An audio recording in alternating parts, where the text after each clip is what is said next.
ఇక డీటెయిల్ చూస్తే నిజామాబాద్ లో రౌడీ షీటర్ దాడిలో మృతి చెందిన పోలీస్ కానిస్టేబుల్ ప్రమోద్ కుటుంబానికి ₹1 కోటి నష్టపరిహారం ఇస్తామని ముఖ్యమంత్రి రేవంత్ రెడ్డి ప్రకటించారు.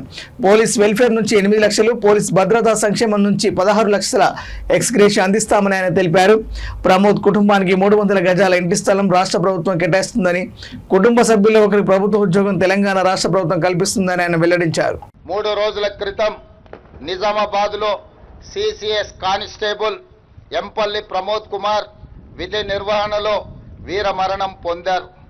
భర్త ప్రమోద్ను పోగొట్టుకున్న అతని భార్య ప్రణీతకు అతి చిన్న వయసులోనే తండ్రిని కోల్పోయిన అతని 3 కుమారులకు వారి కుటుంబానికి ప్రభుత్వం అండగా ఉంటుంది.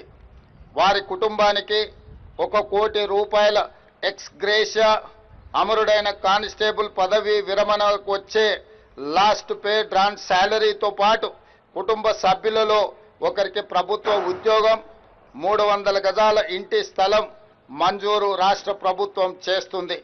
వీటితో పాటు పోలీసు భద్రత సంక్షేమం నుండి 16 లక్షల ఎక్స్గ్రేషియా, పోలీసు వెల్ఫేర్ నుండి ₹8 లక్షల ఎక్స్గ్రేషియాను ప్రమోద్ కుటుంబానికి చెల్లించి వారి కుటుంబానికి రాష్ట్ర ప్రభుత్వం అండగా నిలబడుతుంది.